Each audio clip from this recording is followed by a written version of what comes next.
Good morning, everyone. I'm happy today to have as our guest Dr. Kyle Boyer. Welcome to Have Your Say. I know with all that's going on, and you wear many hats, I know that you're a pastor and educator. Why don't you tell me a little bit about your journey to who you are today? Oh, gosh. Well, it starts back in 1980. No, I'm joking.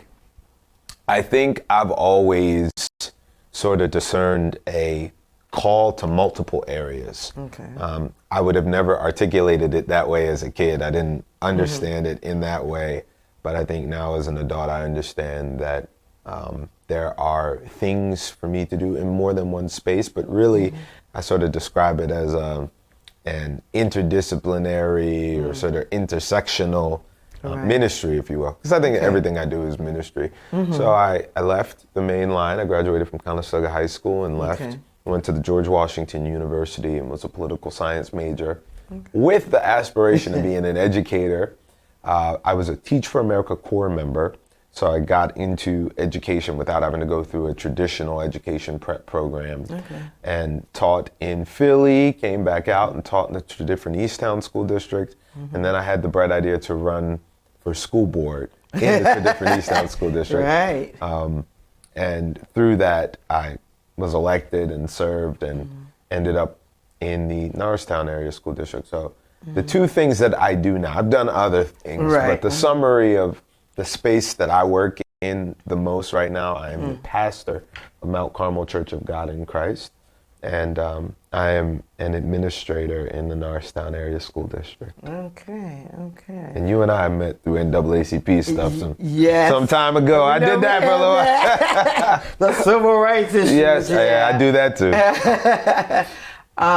So, as an educator, particularly, what do you bring to the table? Well, first of all, I think I bring a love for learning, a passion for students. You know, if you're going to be an educator at any level, whether it is public school educator, professor, adjunct, tenure track, whatever, Sunday school teacher, you have to love your students. You have to care about the well-being of your students. But my philosophy, MO approach has always been that my job is to cultivate within you a passion for learning. My job is to empower you, not to be, the pourer of my knowledge into you, but to really facilitate you going and learning and being everything that God has called you to be. And that's great, because I don't think a lot of us always see that for all students, that happening, that fostering that ability to really want to learn. Absolutely. And as a result of that, then you grow students who then will take on a path of their own. And so, so do you help in the area of helping teachers who might not be there? One of the key things you talked about is a calling. And I totally agree with you that teaching, among other things, has to be a calling. But we do know, and we know teachers have a hard job and all of that, but we do know that there's some that looks at teaching as a job, and, some could be good at that job, but some maybe don't have that caring and that passion. How would you help that person who maybe still wants to do that job, but can't fill the total capacity because of lacking that calling?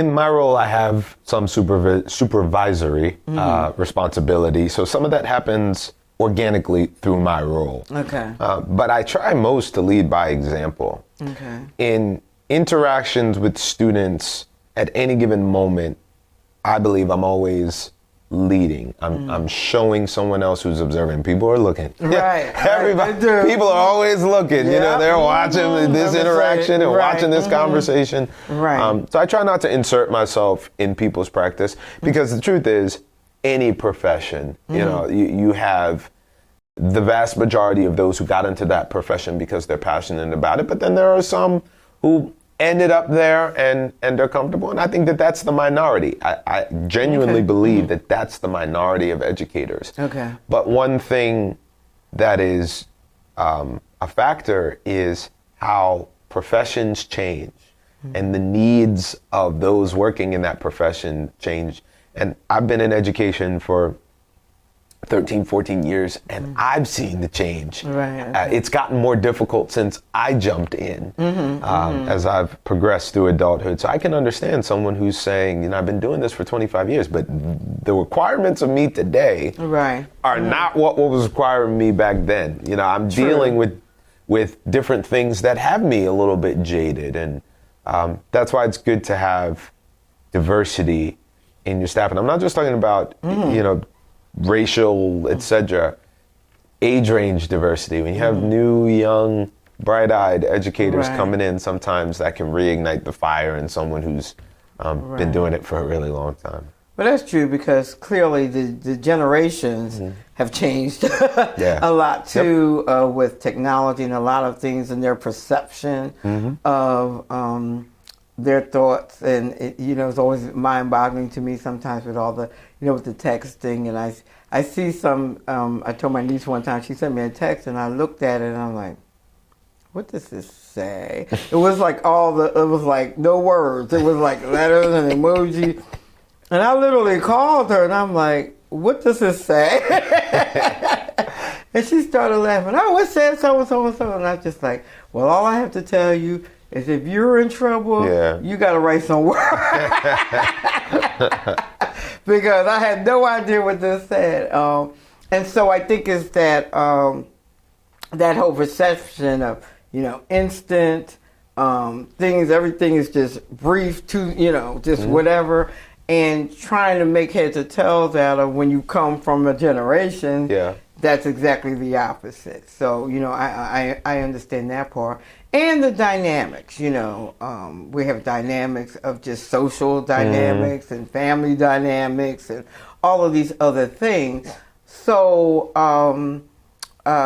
in your work throughout the years, you talked about you've seen some of the changes. So how do you deal with some of those changes that have taken place, just in students themselves and their ability to maybe not be in a position where they see learning advantageous, you know? That's a really great question.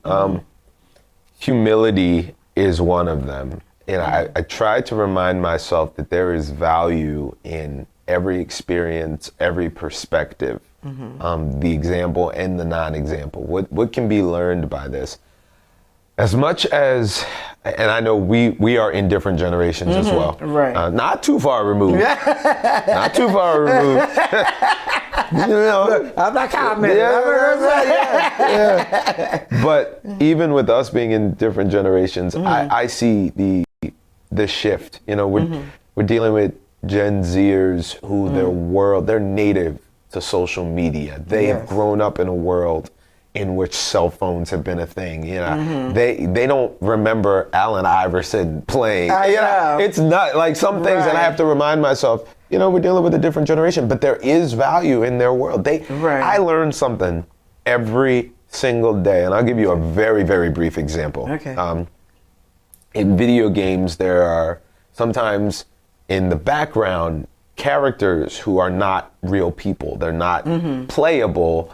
They're just more like background people. They're, you know, in a movie you have background people who don't speak. They're just there.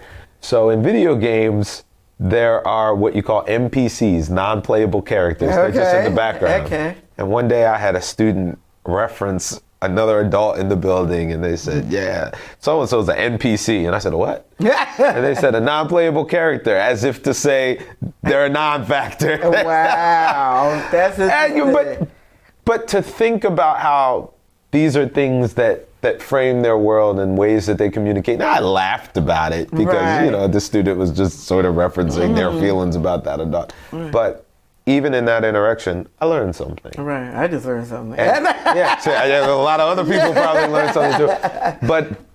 But there's value in the way they see the world, the things they interact with. We may malign TikTok and all of these other things, and there's certainly a lot of negative about a lot of them. But it's defining the world of the students that we're dealing with, the learners that we're dealing with, and I try to remind myself of that, to see the value in the experiences, lived or otherwise, that they bring to the table. Okay, interesting. NPC, okay. Okay. So I was just thinking how this August will represent 60 years since Dr. Martin Luther King delivered his I Have a Dream speech at the March on Washington. And I thought 60 years, and, we're still talking about the dream, and so you're talking about 60 years. Once again, we're talking about generations who they know the name, but they weren't around, so they don't know what was going on in that period of time, and why that speech was actually so important. But I'm thinking 60 years later, we're still talking about the dream, and it makes me think about. I think if Dr. King were still alive, today, be very, very disappointed as to us having a lot of the same conversations that he referenced during his time period. What do you think is going to take to make some of those things be a reality? Get past the dream part. I think Dr. King, and I'm putting on my public theologian. Okay. I'm a seminary graduate. And I bill myself as a public theologian. The branch of theology that I identify with most is the theological presentation in society. Not the proselytizing one, but the one that approaches society's issues and problems with a theological lens. And of course, Martin Luther King was the epitome of a public theologian. I think there are some things he would be disappointed with, but I don't think he would be disappointed with everything. I have a dream that my little black children be able to sit at the table with little white children. Well, that happens every day. It doesn't happen nearly as much as it should happen. Right. But it happens more than it would have happened in 1963. Right. So what will it take to really get to the place where we have fulfilled Martin Luther King's dream? Well, I'm a little scared of that.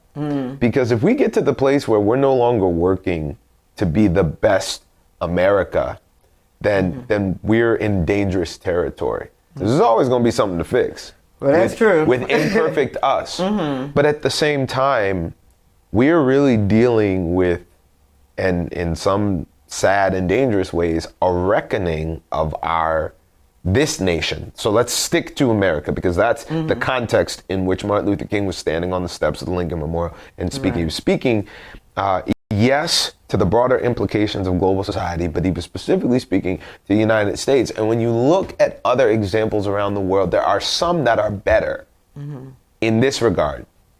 When apartheid ended, it was not perfect, didn't fix everything. There was a Truth and Reconciliation Commission that at least said, look, we messed up. There has to be a repentance of what we've done. And in the United States, we have holidays, we have Juneteenth festivals, we have laws, etc. But we have never had this line, but a come to Jesus moment about the ills of our past. And we keep dealing with Band-Aids, and we keep going through this cycle of racialized controversy, and we keep going through the motions. And really, until we get to the point where we stop and acknowledge the reality of our past, the reality of our sins as a nation, we're going to keep going through cycles.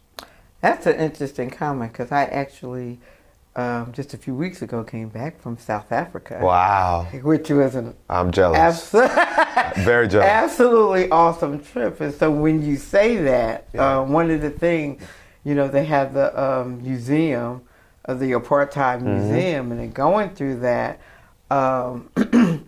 it was interesting to me because there were, one of the first things for me was as I was going through and I was seeing certain things, I started to, I was looking and I was reading things and I said, why are so many of these things parallel to the United States? I started to see the parallels. I'm thinking like, oh, this is interesting. And so, one of the guys was talking about how many things were actually taken from the United States. But as you said, the big piece about that is not to forget what took place, with the apartheid. And, they have the statues, of course, of Nelson Mandela, everywhere.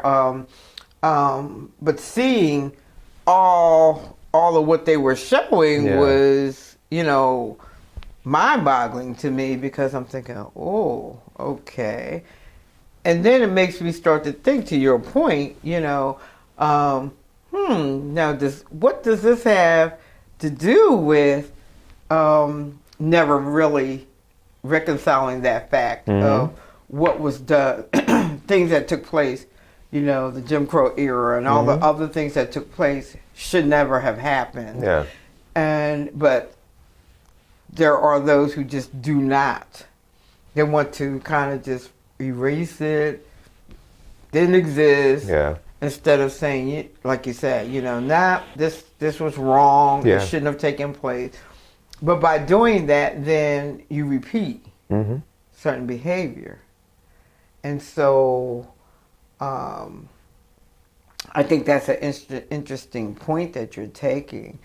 And what do you think, is there anything, as Black America that we could do to help push that? I don't know. That's a great question. If there was one simple answer, either one of us would be extremely wealthy. But one thing that we can do is to continue to educate ourselves, to speak our truth. Glenn Singleton, the founder, creator of the Courageous Conversation model, has some agreements that are required to have courageous conversations. Speak your truth, accept non-closure, experience discomfort, things of that nature. And we have to be okay with the work not being finished. And that's kind of why I said, I don't know if I'm ready for a day that we say, we get up and declare and stick a flag in the ground and say, all right, the dream's fulfilled, we're finished.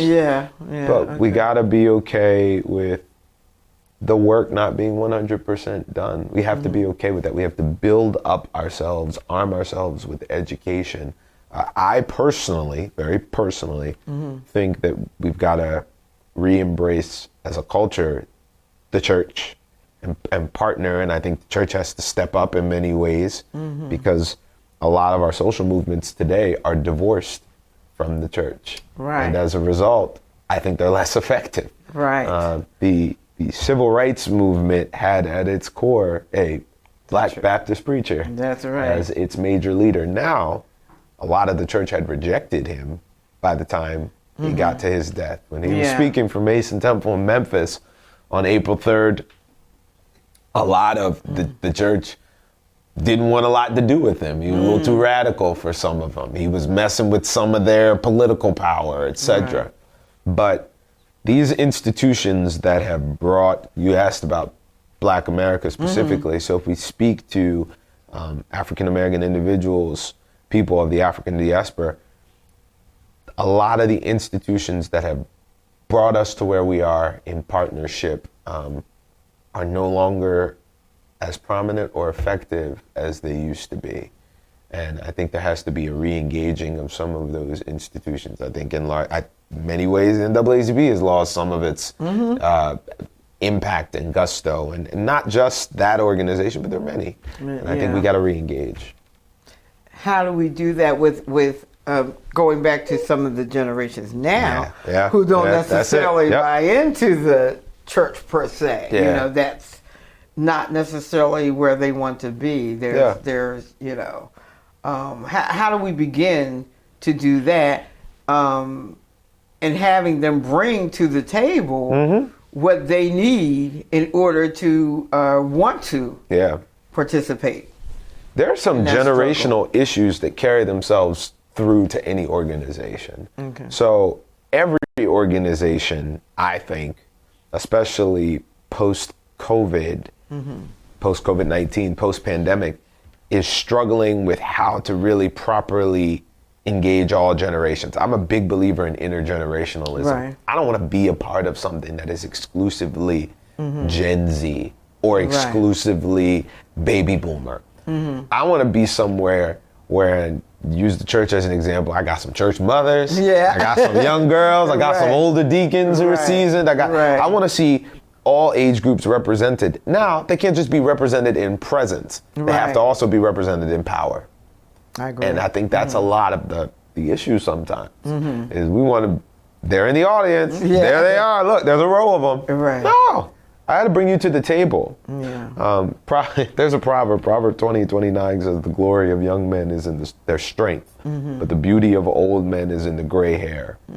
So, older individuals may not have all the physical capacity, but they've got a lot of wisdom. Right. Younger individuals may not have all of the experience, but they've got strength and vigor. And when you match those things, when you look around the board table and every generation is represented, that's a more powerful organization. I agree with you on that because, like you said, if you go back to the education piece, you know, wisdom, you can teach, you can mentor, you know, and if the younger generation is willing to listen, and they might say, I do that with my grandkids sometimes, you know, they'll say like, Mom, that's not how we do it, you know, and I'm like, okay, well, tell me how you do it, you know, but then, you know, I'll say, okay, consider this, consider that in how you're doing it. And so, and it's not always the how, but it's consider the why. Yeah. You know, the why behind, then you can get to the how, you know. And so, and they'll say, you know, so with certain things, I go like, oh, okay. And then things that I might not know or be aware of with all the technology stuff, you know, let me help you out with this, you know, whatever. So we do feel, you know, so you can feel, that's just a small example and how we can really feel like, okay, we both got something out of this. Right. You know, we both gained from this. You got what you wanted. I learned something new. And together, like you said, we could move forward.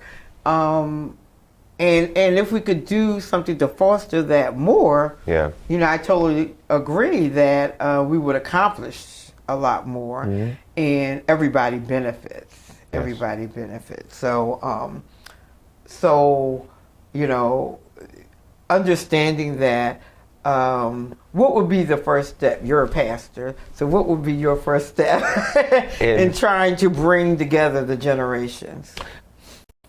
Fostering and facilitating experiences in which the generations can come together and share.